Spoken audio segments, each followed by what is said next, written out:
জুলাই অভ্যুত্থানের বর্ষপূর্তিতে চীনমৈত্রী সম্মেলন কেন্দ্রে চলছে বিএনপির আলোচনা সভা। দর্শক, আমরা সরাসরি চলে যাব সেখানে। বিএনপি আয়োজিত আজকের এই অনুষ্ঠানের সম্মানিত সভাপতি জনাব রুহুল কবির রিজভী, উপস্থিত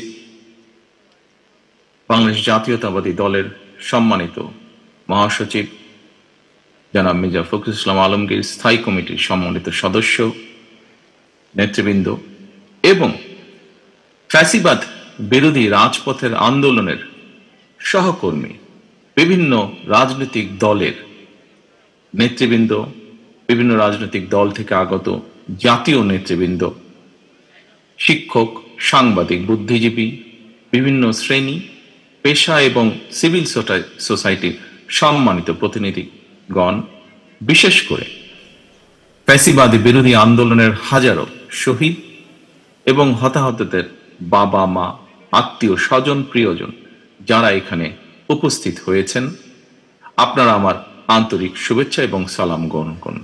আসসালামু আলাইকুম। আজকের এই অনুষ্ঠানে আমি আমার বক্তব্যের শুরুতেই 52-এর ভাষা আন্দোলন থেকে শুরু করে বাংলাদেশের স্বাধীনতা এবং মুক্তিযুদ্ধ, স্বৈরাচার এবং ফ্যাসিবাদ বিরোধী আন্দোলনের শহীদদের প্রতি জানাই গভীর শ্রদ্ধা।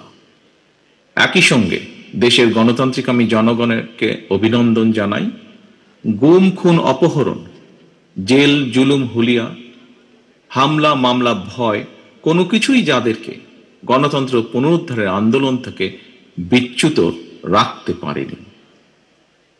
শহীদ পরিবারের সম্মানিত সদস্যবৃন্দ, 2024 সালের 5ই আগস্ট ফ্যাসিস্ট পলায়নের পরক্ষণে আমার দেওয়া প্রথম বক্তব্যে আমি শহীদ পরিবারের মায়েদের এবং সন্তান স্বজনদের প্রতি গভীর শ্রদ্ধা জানিয়ে কয়েকটি কথা বলেছিলাম।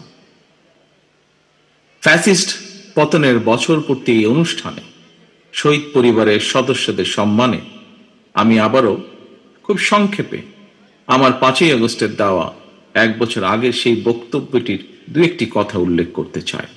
সেদিন আমি বলেছিলাম, গণ অভ্যুত্থানে যারা তাদের প্রিয় সন্তান হারিয়েছেন, বিজয়ের ঐতিহাসিক এই মুহূর্তে আমি সেই সব মায়েদের প্রতি বিনম্র শ্রদ্ধা জানাই।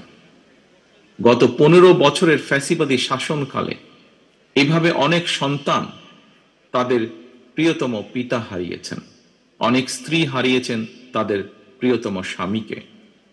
গুম, খুন, অপহরণ করে অসংখ্য মায়ের বুক খালি করে দেওয়া হয়েছে। আপনাদের সন্তান স্বজনদের শহীদী মৃত্যু আর ত্যাগ তিতিক্ষায় 5ই আগস্ট আরেকটি বিজয় দেখেছে বাংলাদেশ। শহীদ পরিবারের সম্মানিত সদস্যগণ, 24-এর গণ অভ্যুত্থানে আপনার প্রিয়জন দেশের জন্য, দেশের মানুষের জন্য, গণতন্ত্রের জন্য নিজের জীবন উৎসর্গ করেছেন। একজন শহীদ শুধু আপনার স্বজন নন, তিনি জাতির গৌরব, তিনি মুক্তিকামী মানুষের প্রেরণা। সুতরাং আপনাদের স্বজন হারানোর বেদনা, আপনাদের সহ্য শক্তি, সংগ্রাম এবং সাহসের প্রতি গণতান্ত্রিকামী জনগণের পক্ষ থেকে আবারও জানাই গভীর শ্রদ্ধা ও কৃতজ্ঞতা। দর্শক, এতক্ষণ চীনমৈত্রী সম্মেলন কেন্দ্র থেকে সরাসরি দেখছিলেন।